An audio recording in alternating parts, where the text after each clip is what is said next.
इस वीडियो को लाइक कीजिए, अपने दोस्तों के साथ शेयर कीजिए और अगर अभी तक आपने हमारे चैनल को सब्सक्राइब नहीं किया तो इसे सब्सक्राइब कर लीजिए और साथ ही मौजूद बेल आइकन को दबा लीजिए ताकि आपको तमाम नई स्टोरीज मिलती रहे।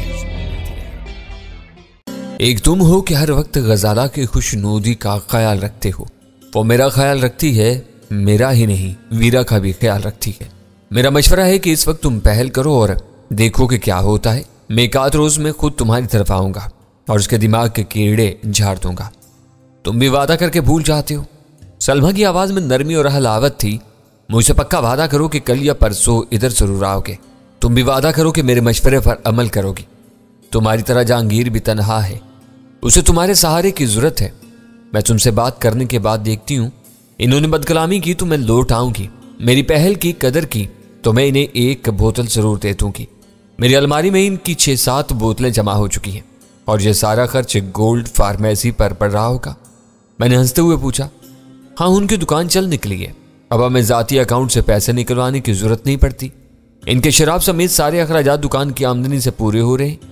मुझे यह अंदाजा आज ही हुआ कि तुम सिर्फ चोर नहीं आला पाए की चोर हो। वक्त और हालात मजबूर कर देते हैं। तुम्हें अंदाजा नहीं कि वो पीते हैं तो बस पीते ही चले जाते हैं। इन्हें कुछ होश नहीं रहता कि वो क्या कर रहे हैं और किस हाल में है। ऐसे मौका पर मैं खामोशी से बोतल गायब कर देती हूँ। सलमा की आवाज में एक घरेलू औरत का दर्द पिनहा था। मैंने उससे इधर उधर की चंद बातें करके फोन बंद कर दिया। आज इनसे तुम्हारी बातें कुछ ज्यादा ही लंबी हो गई। सुल्तान शाह मेरे अकब से ये कहता हुआ ड्राइंग रूम में आ गया। मैं तीसरी बार आया हूँ। गजाला होश में आ चुकी है और तुम्हारा इंतजार कर रही है। मैं सुल्तान शाह के साथ हो लिया। गजाला बिस्तर पर दराज थी। मुझे देखकर उसके पतले पतले होंठों पर मुस्कुराहट फैल गई। चाहो तो हम दोनों बाहर जा सकते हैं। वीरा ने अपनी जगह छोड़े बगैर पेशकश की। इसकी जरूरत नहीं, मैंने मुस्कुराते हुए कहा। गजाला एक मर्तबा होश में आने के बाद दवा लेकर सोई थी। सुना है कि आप अव्वल खान के साथ कहीं जा रही हैं। गजाला ने कदरे कमजोर आवाज में पूछा। उसी की तलाश में जा रहा हूं जिसने तुम्हें और वीरा को इस हाल में पहुंचाया है। अपना ख्याल रखिएगा। ये लोग बहुत चालाक और इनके हौसले भी बढ़े हुए हैं। मुझे सब मालूम है। तुम बेफिक्र रहो और आराम करो। तुम्हारी कनपटी का अब क्या हाल है? मैंने उसकी पेशानी पर हाथ रखकर पूछा। बेहतर है। इस दुबले पतले फकीर के हाथों में बहुत ताकत थी। आपके जाने के बाद फाटक बंद करते हुए मैंने इसे पहली बार देखा था। वो सामने वाले दरख्त के साए में बैठा हुआ था। उस वक्त मुझे शुबा भी नहीं हुआ था कि वो हमारे घर की निगरानी कर रहा होगा। ये लोग यहाँ हमारी तवक्का से ज्यादा मुनज़्ज़म है। जो होना था वो हो गया। अब ये सोचकर तुम अपने ज़हन पर जोर ना दो। मैं जल्दी लौट आऊंगा। मैं बिस्तर पर उसके करीब ही बैठ गया। हम वहीं बैठे बातें करते रहे।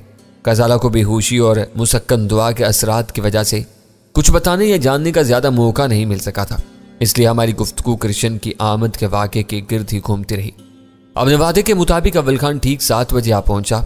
उसने आते ही मुझे बताया कि वो एक जीप में 6 आदमी मोहन हाउस की तरफ रवाना कर चुका है। इन लोगों को वहां पहुंचकर फोन के तार काटने थे और हमारी आमद का इंतजार करना था। फोन के तार काटने से कुछ भी हासिल ना होगा। वीरा ने कहा, यह मोबाइल फोन का दौर है। एक रवायती इकदाम है। रफ्ता रफ्ता ये आदत खत्म होगी। अव्वल खान ने खुश दिली से कहा। वो गुफ्तगू ड्राइंग रूम में हुई थी। वो मुझसे इजाजत लेकर गजाला की आयादत के लिए हमारे कमरे की तरफ गया तो वीरा ने दबी दबी आवाज में पूछा, 6-7 आदमियों के साथ जाने का मतलब है कि अव्वल खान के इरादे खतरनाक हैं? इरादे तो मेरे भी खतरनाक हैं।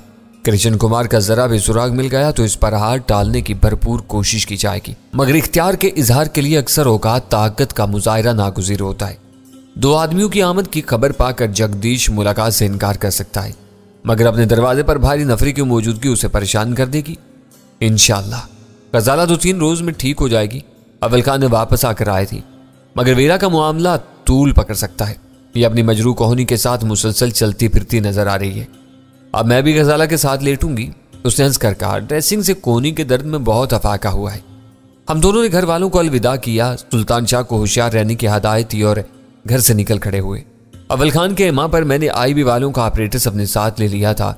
मोबाइल फोन आम हो जाने के बाद वायरलेस ट्रांसमीटर्स की आफादियत भी तेजी से खत्म हो जाएगी। घर से रवानगी के बाद मैंने अव्वल खान से पूछा, ट्रांसमीटर्स की अहमियत खत्म नहीं हो सकती। इस वक्त हम एक फ्रिक्वेंसी पर हर वक्त मुतअद्दिद आदमियों से राब्ते में रहते हैं और जिससे चाहते हैं बराह रास्त बात कर लेते हैं। मोबाइल फोन लासिल की जरूर है, लेकिन इससे एक वक्त में नंबर मिलाकर सिर्फ एक शख्स से बात की जा सकती है। किसी और से बात करने की जरूरत हो तो पहला राब्ता खत्म करना पड़ता है। अव्वल खान ने वजाहत से बताया। वो बिल्कुल सामने की बात थी जो अव्वल खान के बताए बगैर मेरे जहन में नहीं आ सकी थी। मोबाइल फ़ोन की अफादियत इनफरादी थी, जबकि फ़ौज और पुलिस से लेकर शहरी नज़्म नस्क और सहूलतों को बरकरार रखने वाले इदारों तक के लिए लासिल्की ट्रांसमीटर्स की अहमियत नागुज़िर थी। हम दोनों इधर उधर की बातें करते हुए निस्फ घंटे में ओल्ड क्लिफ्टन का मतलूबा रहायशी इलाके में पहुंच गए। वहां एक जैली सड़क के किनारे अव्वल खान की जीप खड़ी हुई थी। करीब पहुंचने पर मैंने हेडलैम्प्स की रोशनी में देखा कि उसके अकबी हिस्से में मुतअद्दिद अफराद सवार थे। अव्वल खान की गाड़ी के करीब पहुंचते ही जीप हरकत में आ गई और अव्वल खान ने गाड़ी उसके पीछे डाल दी। इसी गली के एक मकान के सामने जीप किनारे से लग गई। अव्वल खान ने अपनी गाड़ी घुमाकर फाटक के सामने रोकी और हार्न बजा दिया। फाटक फौरन ही खुल गया। वह मकान बहुत बड़ा नहीं था। 2 मंजिला इमारत के कुशादा ड्राइवे में 4 गाड़ियां इस तरह खड़ी हुई थीं कि 5वीं गाड़ी का अंदर दाखिल होना मुमकिन नहीं था। हेडलैम्प्स की तेज रोशनी में अंदर का जायजा लेने का अमल मुकम्मल होने पर अव्वल खान ने हेडलैम्प्स बुझा दिए। अधेड़ उम्र चौकीदार बाहर आ गया। अव्वल खान ने उससे जगदीश के बारे में पूछा। साहब, मैं अंदर मालूम करता हूँ, वहाँ जगह नहीं है, आप गाड़ी इधर ही लगा दे, उसने जीप के पीछे इशारा करते हुए कहा। इस दौरान में वो दुज़दीदा निगाहों से जीप का जायजा भी ले रहा था, जिसमें 2 चाको चौबंद लेकिन सादा लिबास अफराद बाहर आ चुके थे और गौर से मोहन हाउस की तरफ देख रहे थे। आपका नाम क्या है साहब? चौकीदार ने जाने से पहले कदरे तवक्कुफ के बाद पूछा। अजहर खान और मजहर खान, अव्वल खान ने सोचे समझे प्रोग्राम के मुताबिक जवाब दिया। चौकीदार को मजीद गुफ्तगू से रोकने के लिए हम दोनों ने इंजन बंद किए बगैर गाड़ी छोड़ दी। STF का एक आदमी पार्किंग के लिए तेजी से करीब आ गया और हम दोनों चौकीदार के पीछे पीछे अंदर दाखिल हो गए। चौकीदार ने इंटरकॉम पर किसी से बात की। हमने उसे ये कहते हुए सुना कि 2 गाड़ियों में बहुत से लोग आए हुए थे, जिनमें से 2 के नाम अजहर खान और मजहर खान थे। वो तफसील खासी मरऊब कुन थी। अंदर वाले की तरफ से फौरन ही अजान बारिया भी मिल गया।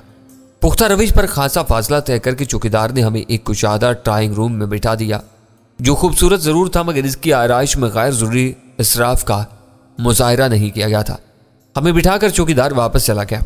यहाँ इनकी मोरूसी सकाफत की झलकियां नजर आ रही हैं। अव्वल खान ने कमरे का जायजा लेकर कहा। मुझे इसका जवाब देने का मौका नहीं मिल सका, क्योंकि इसी वक्त अंदर से एक अधेड़ उम्र और भारी भरकम शख्स गुजराती लबो लहजे में सलाम करता हुआ ड्राइंग रूम में आ गया। इसके बदन पर सफेद कुर्ता पाजामा नजर आ रहा था। अपने वजूद के मोटापे की वजह से उसे चलने में दिक्कत हो रही थी। हम दोनों ने अपनी जगह से उठकर हाथ मिलाया। पता चला कि वही जगदीश था। आपके नाम मालूम हो गए? पता नहीं चला कि आप कहाँ से आए हैं, उसने कदरे पुरतशवीश लहजे में कहा। शायद हमने पहले कभी एक दूसरे को नहीं देखा। हमारा ताल्लुक एक एजेंसी से है और हम कोई खास मकसद लेकर तुम्हारे पास आए हैं। अव्वल खान ने उस पर अपनी बालादस्ती कायम करने के लिए आप के बजाय तुम का सीगा इस्तेमाल करते हुए कहा। शराब के अलावा तुम्हारा और क्या व्यापार है? कुछ नहीं, इसी से इतनी आमदनी हो जाती है कि कुछ और सोचने की जरूरत ही नहीं पड़ती। वो दमे का मरीज था या हमारी आमद से घबरा गया था कि वो मुख्तसर सा जवाब देने में ही उसका सांस भूल गया। यह धंधा साफ सुथरा है या? अव्वल खान ने सवाल शुरू किया ही था कि जगदीश बीच में बोल पड़ा। यह काम साफ सुथरा नहीं है। जो ये कहता है झूठ बोलता है। हुकूमत जिस चीज़ पर पाबंदी लगाती है उसकी डिमांड खत्म होने के बजाय बढ़ जाती है और ब्लैक में चली जाती है। हम लोग भी परमिट और कोटे खरीदते हैं और सारा माल ब्लैक में हाथों हाथ निकल जाता है।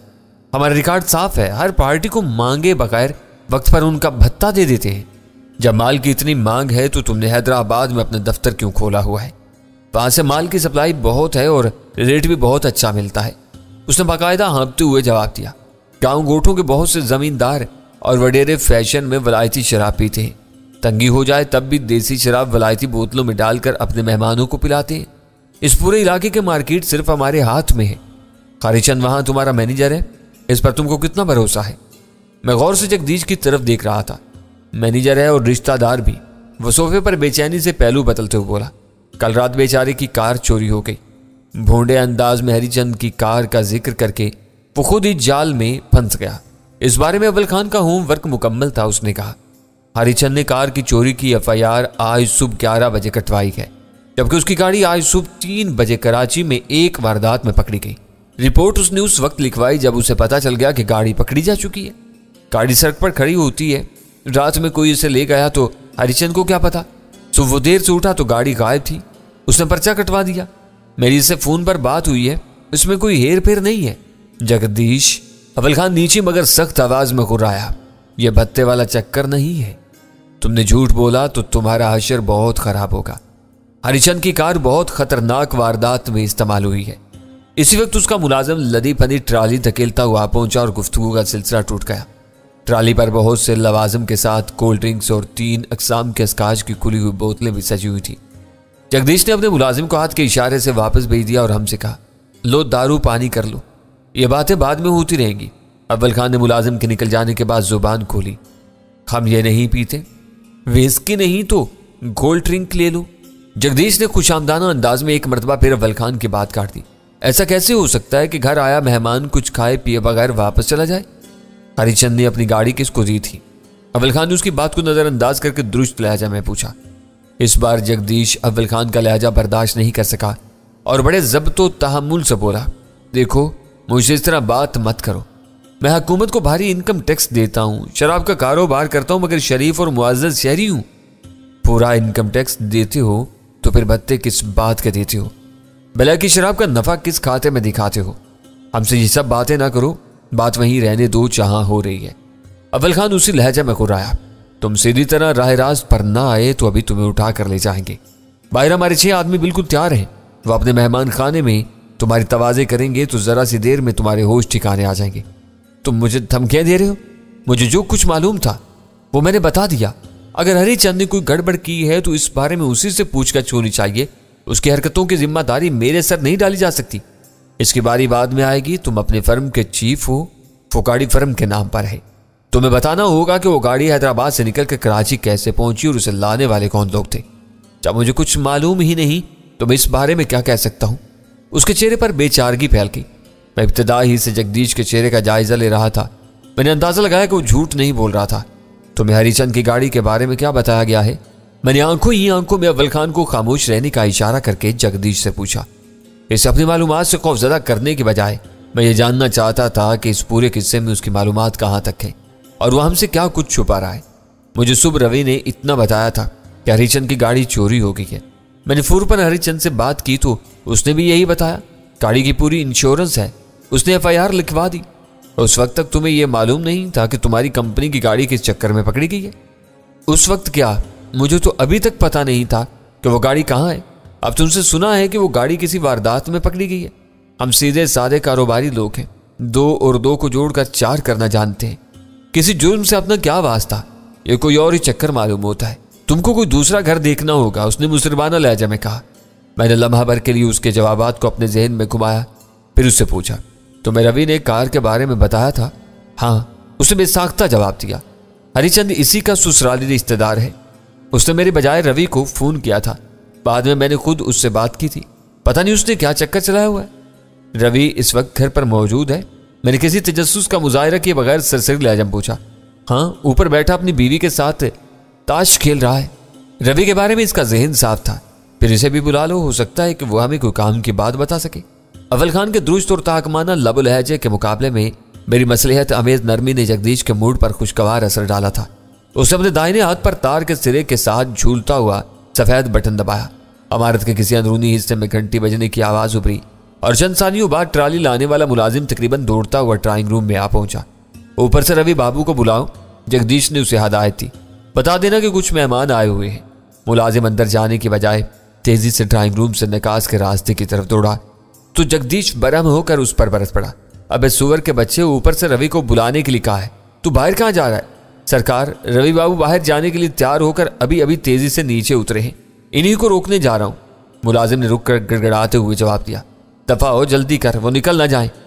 जगदीश ने जल्दी से कहा। इसी वक्त बाहर पोर्च में किसी गाड़ी का इंजन स्टार्ट होने और फौरन ही रवाना होने की आवाज आई। बाहर मुलाजिम ऊंची आवाज में रवि बाबू चिल्लाता रहा। उसकी आवाजें ड्राइंग रूम ही में सुनी जा रही थी, लेकिन वो कारगर साबित ना हो सकी। कार की आवाजें तेजी से दूर होती चली गई। बैठे बैठे यह अचानक कहां निकल खड़ा हुआ? जगदीश खुद कलामी के अंदाज में तशवीश से बुड़बुड़ाने लगा। इस वक्त मेरा ज़हन रवि के बारे में सोचे जा रहा था। तो मकान की ऊपरी मंजिल पर रहता था। अपने फाटक पर गाड़ियों के रुकने की आवाज सुनकर उसने यकीनन किसी अगले हिस्से में आकर बाहर का जायजा लिया होगा। बाहर 2 गाड़ियों के साथ STF के 6 कड़गिल जवान मौजूद थे। वो सादा कपड़ों में थे, लेकिन अपनी वज़ाकत से दूर ही से नीम फौजी लगते थे। अगर रवि किसी चक्कर में मुलव्विस था तो इन्हें देखकर उसका माथा टेकना जरूरी था। वो घर में रुका रहता तो गुफ्तगू के किसी मरहले पर उसकी तलबी का वाज़ेह इम्कान मौजूद था। उसके दिल में चोर था, वो अपने घर आने वालों का सामना करने से बचना चाहता था। उसने अपनी सारी मसरूफियात तर्क करके फुर्ती से कपड़े तब्दील किए और घर से निकल भागा। मुलाजिम की बुलंद आवाज़ों और जाने वाली कार के इंजन की बदलती हुई आवाज़ों में जो कलील वक्फे आए थे, इनकी बिना पर यह मुमकिन ही नहीं था कि रवि ने अपने मुलाजिम की आवाज़ें न सुनी हो। वो घर से भागने पर तुला हुआ था। उसने हर सुनी अनसुनी कर दी और सबको चकमा देकर फरार होने में कामयाब हो गया।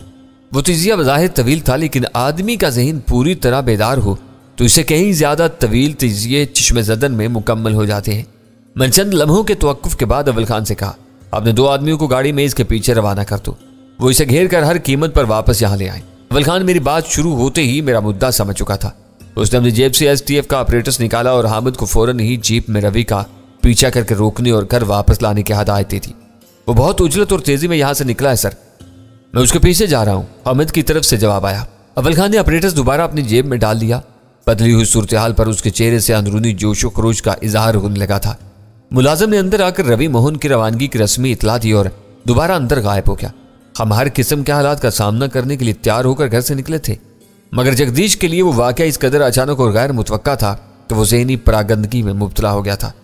जरा सी देर में यह बात खुलकर सामने आ गई थी कि हरिचंद और कृष्ण कुमार के किसी भी खुफिया गठजोड़ के सिलसिले में जगदीश का दामन साफ था। जो कुछ हो रहा था इसमें सिर्फ रवि मुलव्विस था और वही हमारी गिरफ्त में आने से पहले भाग गया था। अभी थोड़ी देर पहले इंटरकाम पर उससे मेरी बात हुई थी। जगदीश पुरतशवीश लहजा में कह रहा था वो ताश की बाजी अपनी बीवी से जीतने पर खुश था। कुछ कहे सुने बगैर घर से निकलकर उसने मुझे परेशान कर दिया है। शायद वो हमारे सवालात के जवाब दे सकता था। मैं सिगरेट सुलगा कर बोला, इसीलिए वो चला गया। तुम लोग ट्राली से कुछ तो लो, उसने इसरार किया। मुझे अच्छा नहीं लग रहा कि हम इतनी देर से खाली बैठे हैं। मैंने उसका दिल रखने के लिए प्लेट से नमकीन मूंगफली के चंद दाने उठाकर मुंह में डाल दिए। अव्वल खान ने अपनी जगह से कोई जुम्बिश नहीं की। अपने असूलों के मामले में वो बहुत सख्त था और दुश्मन के घर का पानी पीना भी बुरा समझता था। जगदीश कुछ देर अपनी जगह बैठा बेचैनी से पहलू बदलता रहा, फिर झिझकते हुए बोला, इस लड़के ने मुझे तुम्हारे सामने शर्मिंदा कर दिया है। अगर तुम मुझ पर भरोसा करो तो मैं जरा अंदर का चक्कर लगा लूं, कुछ पता तो चले कि वो कहाँ गया है। तुम भी उसी की तरह निकल जाना। अव्वल खान अपनी तल्ख नवाई से बाज न रह सका। उसने अपनी जगह से उठकर हमारे सामने दोनों हाथ छोड़ दिए और खिकियाया, मैं कुछ चोर उचक्का नहीं हूं जो भाग जाऊंगा। बीवी बच्चे और भरा घर है, मेरा जीना मरना भी यही होगा। मैं भाग कर कहाँ जाऊंगा। रवि बेवकूफ़ है। मैंने उसकी बात काट दी, अंदर हुआ हो, इसकी बीवी से पता चलेगा कि वो क्या कह कर गया है। उसने अपने जुड़े हुए हाथ पेशानी तक ले जाकर मेरा शुक्रिया अदा किया और तकरीबन लुढ़कने वाले अंदाज में चलता हुआ घर के अंदर खुलने वाले दरवाजे के पीछे चला गया। हम सही जगह आए हैं लेकिन गलत आदमी से टकराए हैं, अव्वल खान ने कहा। शुक्र है कि तुम्हारी राय तब्दील हुई है, वरना जगदीश के साथ अभी तक तुम्हारा रवैया बहुत सख्त है। मुझे इस मोटे पर गुस्सा आ रहा है। इसे पहले ही बता देना चाहिए था कि हरिचंद इसके भाई का ससुराली अजीज है। मैं हंस पड़ा। पूरी बात समझे बगैर वो कैसे समझ सकता था कि हम क्या चाह रहे हैं। मेरे हिसाब से उसने हरिचंद की कार की चोरी का जिक्र भी बहुत बेतुके अंदाज में किया था। हर बात कहने के लिए कोई मौका महल जरूरी होता है। वक्त बहुत धीरे धीरे रेंगता रहा। अव्वल खान ने मुस्तरिब होकर ऑपरेटर्स पर हामिद से राब्ता कर लिया। सर, मेरा ख्याल है कि हमने उसकी गाड़ी देख ली है। अव्वल खान के पूछने पर हामिद ने दूसरी तरफ से जवाब दिया, वो बहुत तेज रफ्तारी से जा रहा है। ट्रैफिक की वजह से हमें उसके करीब पहुंचने में दुश्वारी हो रही है। ओवर। वो नजरों में आया हुआ है तो उसे ओझल ना होने देना, वो हमारे लिए बहुत अहम है। ओवर। आप फिक्र न कर सर, उसे किसी भी सिग्नल पर रुकना पड़ा तो हम उसे जा लेंगे। ओवर। हम क्लिफ्टन के पुल पर हैं। वो अगले सिग्नल से बाएं तरफ मुड़ रहा है। सिग्नल सुर्ख हो गया है, इसे रुक जाना चाहिए, मगर वो नहीं रुका और तेजी से मुड़ चुका है। ओवर। हमने बदलती हुई सूरत हाल पर पूरी कमेंट्री दे डाली। इसका मतलब है कि वो पीसी होटल नहीं जा रहा। वहां पहुंचने के लिए उसे मेट्रोपोल वाले सिग्नल से मुड़ना चाहिए था। अपनी रफ्तार बढ़ा दो और तुम भी सिग्नल की परवाह मत करो। इसका हाथ आना बहुत जरूरी है। Over and all. तुमने बहुत जल्दी बात खत्म कर दी, मैंने हर से कहा। चंद लम्हे और बात होती तो इसकी समत का सही अंदाजा हो जाता। ऑपरेटर्स पर बात करते हुए स्टीयरिंग पर दोनों हाथों की गिरफ्त नहीं रख सकता। अव्वल खान के जहन में बहुत बारीक नुक्ता मौजूद था। अगले सिग्नल से उसे बाएं तरफ मुड़ना है, उसके लिए उसके दोनों हाथ खाली होने जरूरी थे। तुम अपने आदमियों की कारकर्दगी की तमाम जुज़वियात पर गहरी नजर रखते हो, मैंने तहसीन अमेज लहजा में कहा। तेज रफ्तार ड्राइविंग की यह मजबूरी मेरे जहन में नहीं आ सकी थी। इसके बाद फिर एक मोड़ है। अव्वल खान के जहन में इस रास्ते का पूरा नक्शा जमा हुआ था। मौका मिलते ही वो खुद ताज़ा तरीन पोजीशन के बारे में इतला देगा। दुआ करो कि वो किसी गलत गाड़ी का पीछा न कर रहा हो। हामिद ने इब्तिदा में जो कुछ कहा था उसकी रोशनी में गलती का इम्कान मौजूद था। करीब पहुंचने पर वो कोई और कार साबित होती तो वो सारी भाग दौड़ बेमकसद साबित हो सकती थी। मैं गहरी सोच में डूब गया। हम दोनों ज़हनी तनाव और फिक्रमंदी के आलम में खामोश बैठे थे कि जगदीश की ऊंची बुड़बुड़ाहटें सुनाई दी और फिर वो हाँफता हुआ ड्राइंग रूम में आ गया। उसके पीछे पीछे साड़ी और ब्लाउज में मलबूस एक खूबसूरत और जवान औरत थी, जिसके उजले चेहरे पर बड़ी बड़ी स्याह आंखें बहुत पुरकशिश नजर आ रही थी। उसके लंबे लंबे स्याह बाल एक मोटी चोटी की सूरत में उसकी पुश्त के बजाय सीने से नीचे तक लहला रहे थे। परेशानी में शायद उसे ख्याल ही नहीं आया था कि इसके बाल कहाँ थे। मेरी कुछ समझ में नहीं आता। जगदीश हाँफता हुआ सोफे पर गिर गया। ये मेरी भावज और रवि की बीवी है, मैं इसे ही साथ ले आया हूं। तुम्हें जो कुछ पूछना है इससे पूछ लो। उम्र भर रवि के सर में दर्द नहीं हुआ, तुम दोनों आए हो तो एकदम उसको अपेंडिक्स का दर्द शुरू हो गया। पता नहीं ये लड़का कहाँ मेरा मुंह काला करवाएगा। आने वाली दोनों हाथ जोड़कर हमारे सामने कदरे झुकी और फिर सबसे अलग एक सोफे पर बैठ गई। उसके चेहरे और गुलाफी आंखों से खौफो हिरास झलक रहा था। बताओ, इन्हें बताओ कि रवि घर में बैठे बैठे एकदम कहाँ चला गया। हमारे कुछ पूछने से पहले जगदीश अपनी भाविज पर बरस पड़ा। परेशानी की वजह से वो इस वक्त आसाब ज़दा हो रहा था। वो डॉक्टर के पास गए हैं। कमरे की फिजा में रवि की बीवी की सहमी सहमी आवाज गूंजी। इसी लम्हे अव्वल खान के ऑपरेटर्स पर इशारा मौसूल होने लगा। उसने फौरन ऑपरेटर्स निकालकर हामिद से बात शुरू कर दी। रवि मोहन की बीवी की बात जहां तक पहुंची थी वहीं रह गई। दूसरी तरफ से हामिद शर्मिंदगी के साथ मेरे बदतरीन कच्चे की तस्दीक कर रहा था। वो दोनों मुश्तबा गाड़ी तक पहुंच चुके थे। गाड़ी का मॉडल वही था जो रवि की कार का था, लेकिन इसका रंग स्याह के बजाय सुरमई था। सबसे बड़ी बात यह थी कि उसे कोई खातून चला रही थी।